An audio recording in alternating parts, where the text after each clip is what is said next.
Hello friends, welcome to Earnest Academy. Kerala Water Authority Assistant Engineer Expected Cut-off അല്ലേ? നിങ്ങൾ എല്ലാവരും ഏറെ പ്രതീക്ഷയോടെ കാത്തിരിക്കുന്ന ഒരു വീഡിയോ ആണെന്ന് നമുക്കറിയാം.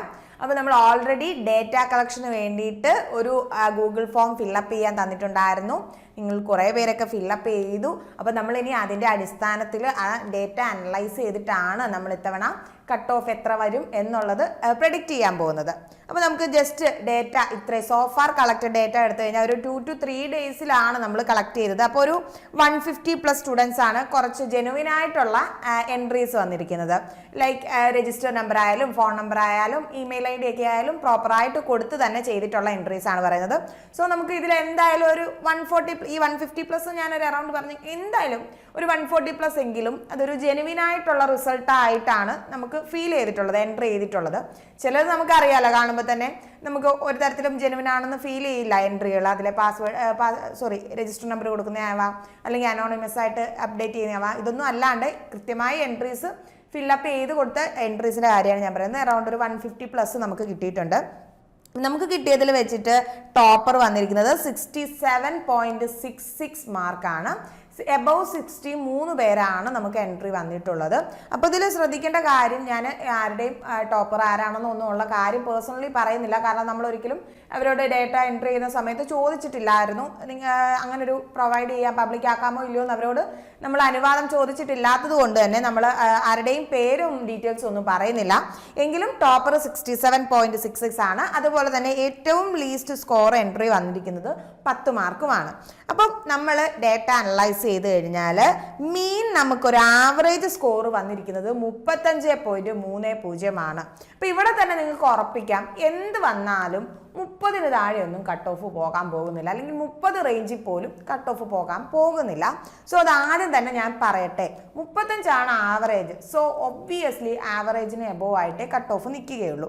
ഇനി നമുക്ക് കാര്യമായ അനാലിസിസിലോട്ട് പോകാൻ നമ്മുടെ ഡേറ്റയുടെ. ഫസ്റ്റ് നമുക്ക് അത് പറയുന്നതിന് മുമ്പ് ഞാൻ പറയുന്നത്, നമുക്ക് ലാസ്റ്റ് തവണ Kerala water authority assistant engineer വന്ന സമയത്തെ ഒരു ഡീറ്റെയിൽസ് നോക്കാം. അന്ന് എക്സാം നടക്കുമ്പോൾ 15 വേക്കൻസി ആയിരുന്നു ആൻറ്റിസിപ്പേറ്റഡ് പറഞ്ഞത്. നമുക്ക് എത്ര ഉണ്ട്? 64 ഉണ്ട് അല്ലേ? ഇപ്പം 64 ഉണ്ട്. അന്ന് 15 ആയിരുന്നു പറഞ്ഞത്. പക്ഷേ റാങ്ക് ലിസ്റ്റിൽ 462 പേരെ ആയിരുന്നു അന്നത്തെ റാങ്ക് ലിസ്റ്റിൽ ഇൻക്ലൂഡഡ് ആക്കിയിരുന്നത്. അതിൽ 205 അഡ്വൈസുകളും പോയിട്ടുണ്ടായിരുന്നു. അപ്പം ഇങ്ങനെയായിരുന്നു ലാസ്റ്റ് ടൈമിൽ വന്നിരുന്നത്. 462 പേര് റാങ്ക് ലിസ്റ്റിലും 205 അഡ്വൈസും.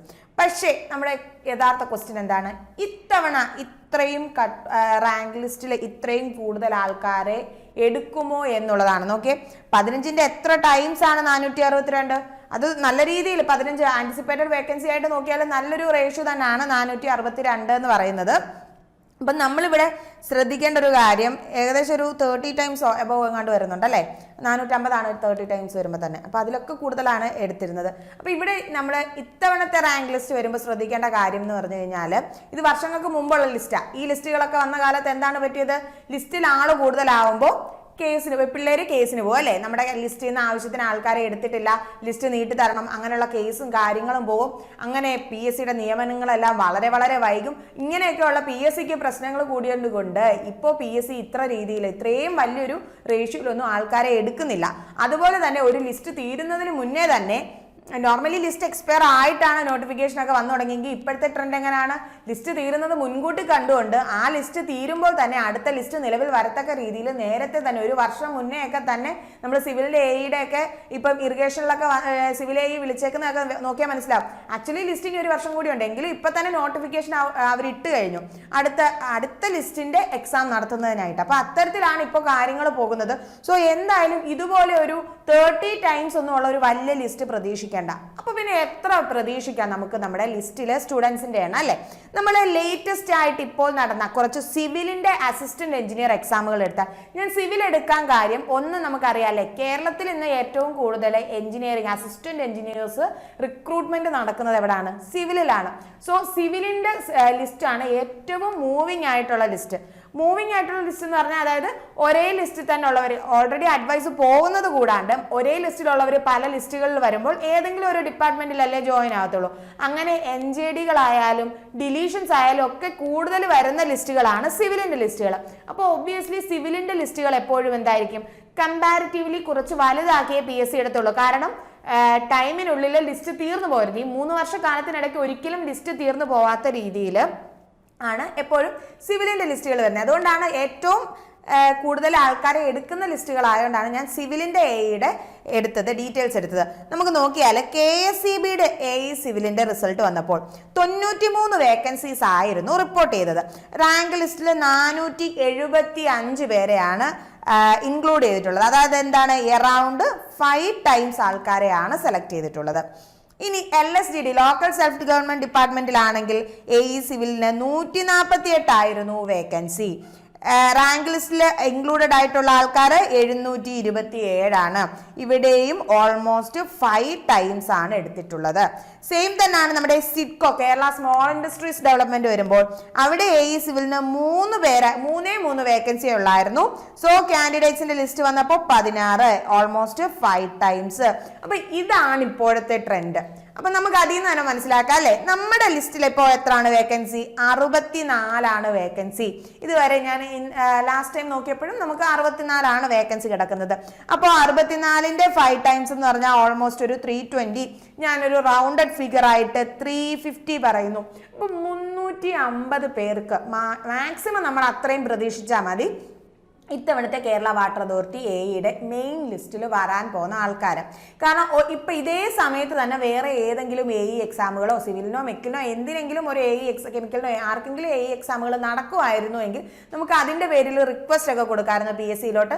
കാരണം ഒരേ ആൾക്കാർ 2 ലിസ്റ്റിൽ വരുന്നതുകൊണ്ട് ആ ലിസ്റ്റിൽ ആൾക്കാർ തീർന്നു പോകും. അതുകൊണ്ട് ലിസ്റ്റിന് നീളം ആൾക്കാരെ ഇൻക്ലൂഡ് ചെയ്ത് ലിസ്റ്റിൽ ആൾക്കാരെ ഇൻക്ലൂഡ് ചെയ്യുന്ന നമ്പർ കൂട്ടണം എന്നുള്ള രീതിയിൽ നമ്മുടെ water authority grade 3 irrigation grade 3 ഒക്കെ ഒരുമിച്ച് വന്നൊരു സമയത്ത് നമ്മൾ അങ്ങനെ ചെയ്തിട്ടുണ്ട്. അതുകൊണ്ടാണ് വാട്ടർ അതോറിറ്റി ഗ്രേഡ് 3 ശരിക്കും എത്ര 1500ഓളം പേരാണ് അന്ന് ലിസ്റ്റ് വന്നത്. അപ്പൊ അതിനൊക്കെ കാരണം ഒരുമിച്ച് കുറെ എക്സാംസ് വരുന്നുണ്ടാ. ഇപ്പൊ ഈ വാട്ടർ അതോറിറ്റി വന്ന സമയത്ത് എന്താണ്, വേറെ എക്സാമുകളൊന്നും അടുപ്പിച്ച് വന്നിട്ടില്ല. പിന്നീട് കേരള വാട്ടർ അതോറിറ്റി ഡിപ്പാർട്ട്മെന്റിൽ ആയിട്ട് ജോലി കിട്ടിയ ഒരാള് ആ ജോലി കളഞ്ഞ് മറ്റൊരു ജോലിക്ക് പോകണമെങ്കിൽ ഒബ്വിയസ്ലി അത് ഏതെങ്കിലും ഒരു ഡിപ്പാർട്ട്മെന്റിലെ അസിസ്റ്റന്റ് എഞ്ചിനീയറോ അതിന് മുകളിലോട്ടുള്ള ഒരു തസ്തികയോ ആവണം. അപ്പൊ അതായത് ജോലി കളഞ്ഞിട്ട് പോകുക അല്ലെങ്കിൽ NJD ഓർ ഡിലീഷൻസ് കിട്ടാനും ബുദ്ധിമുട്ടായിരിക്കും. സോ നമുക്ക് ഈ 350ലും വലിയൊരു ലിസ്റ്റ് ഒന്നും പ്രതീക്ഷിക്കേണ്ട കാര്യമില്ല. അത്രയും പേര് ഇൻക്ലൂഡ് ആയിട്ട് വരുന്നൊരു മെയിൻ ലിസ്റ്റ് ആയിരിക്കും നമുക്ക് വരാൻ പോകുന്നത്. ഇനി നമ്മൾ വീണ്ടും നമ്മുടെ ഡേറ്റ, അപ്പോൾ നമ്മൾ ഇത്രയും കാര്യം നമ്മുടെ മനസ്സിലുണ്ടാവണം. ഒരു 350 പേരുടെ മെയിൻ ലിസ്റ്റ് ആണ് വരാൻ പോകുന്നത്. അപ്പോൾ ഇനി നമ്മൾ ഡേറ്റ എടുത്ത് നോക്കിയാൽ ഞാൻ ഓൾറെഡി പറഞ്ഞിരുന്നു 150+ ആയിട്ടുള്ള ജെനുവിൻ എൻട്രീസിന്റെ അടിസ്ഥാനത്തിലാണ് നമ്മൾ പറയുന്നത്. 67.66 ആണ് ടോപ്പർ. നമുക്ക് വന്ന എൻട്രീസിൽ വെച്ചിട്ട് ലിസ്റ്റ് സ്കോർ 10 ആണ്, മീൻ സ്കോർ 35.30 ആണ്. ഇനി നമ്മൾ നോക്കിയാൽ ടോട്ടൽ KWAEയുടെ കാൻഡിഡേറ്റ്സ് കൺഫർമേഷൻ കൊടുത്തത് 40,181 പേരാണ്. ഇവർ ഈ 40,000 പേരൊന്നും എന്തായാലും ഒബ്വിയസ്ലി പഠിച്ചിട്ടുണ്ടാവില്ല. നമുക്കൊരു വേഴ്സ്റ്റ് കണ്ടീഷൻ എന്നുള്ള രീതിയിൽ ഒരു അറൌണ്ട് 10,000 to 15,000 സ്റ്റുഡൻസ് എങ്കിലും കാര്യമായി പഠിച്ചെഴുതിയെന്ന് നമുക്ക് കൂട്ടാം. വേഴ്സ്റ്റ് കണ്ടീഷൻ ആണ് ഞാൻ പറയുന്നത്. 10,000 തൊട്ട് 15,000 പേരെങ്കിലും കുറച്ചെങ്കിലും പ്രിപ്പയർ ചെയ്ത് എക്സാമിനെ സമീപിച്ചവരാണ് എന്ന് നമുക്ക് കൺസിഡർ ചെയ്യാം. ഞാൻ എന്നിട്ട് നമ്മുടെ എൻട്രീസിൽ ഓരോ മാർക്കിന് മുകളിലോട്ട് എത്ര ശതമാനം സ്റ്റുഡൻസ് സ്കോർ ചെയ്തിട്ടുണ്ടെന്നാണ് ഇട്ടിരിക്കുന്നത്. 60 മാർക്കിൽ കൂടുതൽ 1.9 ഉണ്ട്. പക്ഷെ ഇതൊരിക്കലും 40,000 ആയിട്ട് കൺസിഡർ ചെയ്യേണ്ട കാര്യം വരുന്നില്ല. നമുക്കൊരു വേഴ്സ്റ്റ് കേസ് സിനാരിയോ 60ന് മുകളിലോട്ട് സ്കോർ ചെയ്തവരൊരു 25 to 30 ഒക്കെ പ്രതീക്ഷിച്ചാൽ മതിയാകും. അതിലും കൂടുതൽ ആൾക്കാർ എന്തായാലും 60ന് മുകളിൽ സ്കോർ ചെയ്യുന്നതായിട്ട് തോന്നിയിട്ടില്ല ഒരു റെസ്പോൺസ് ഒക്കെ വെച്ച് നോക്കിയാൽ. പിന്നീട് വരുന്നത് 50 മാർക്കിൽ കൂടുതൽ, 45 മാർക്കിൽ കൂടുതൽ. നോക്കിക്കേ, 7.8% ആൾക്കാരുണ്ട്. അതായത് നമ്മളൊരു 150 പേരുടെയൊക്കെ ലിസ്റ്റ് എടുത്താൽ പോലും 5 മാർക്കിന്റെ വ്യത്യാസമാണ്. 50 മാർക്കിൽ കൂടുതൽ എന്ന് പറഞ്ഞാൽ ഓക്കെ ഫൈൻ, 50 to 60 വരെയാണ് കേട്ടോ. 50 to 60 വരെയാണ് ഉള്ള അത്രയും ആൾക്കാർ തന്നെ 45 to 49 ഇടയ്ക്ക് സ്കോർ ചെയ്തിട്ടുണ്ടെന്നാണ് പറഞ്ഞത്. അപ്പൊ അവിടെ എന്താണ് പ്രശ്നം എന്നറിയോ? ഈ 45 to 49 വരെ ഇത്രയും സ്കോർ അല്ലെങ്കിൽ ലെസ് ദാൻ 50 വരെ ഇത്രയും പേര് സ്കോർ ചെയ്യുന്നു എന്ന് വെച്ച് കഴിഞ്ഞാൽ അതിനർത്ഥം കൂടുതൽ പേര് ആ റേഞ്ചിൽ മാർക്ക് സ്കോർ ചെയ്തിട്ടുണ്ടെന്നാണ്.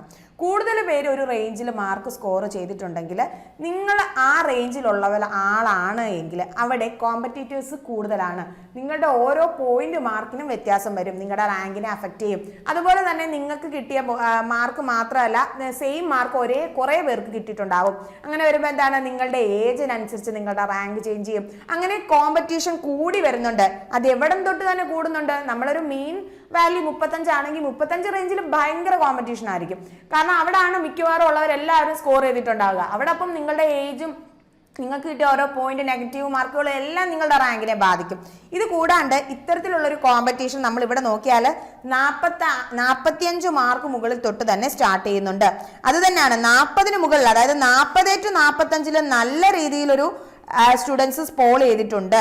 ദെൻ 35 മുകളിലോട്ടും അതുപോലെ തന്നെ ഓൾമോസ്റ്റ് സെയിം ഉണ്ട്. അതായത് ഒരു 35 to 45 റേഞ്ചിനിടയ്ക്ക് കൂടുതൽ പേർ സ്കോർ ചെയ്തിട്ടുണ്ട് ഈ 10 മാർക്കിനിടയ്ക്ക്.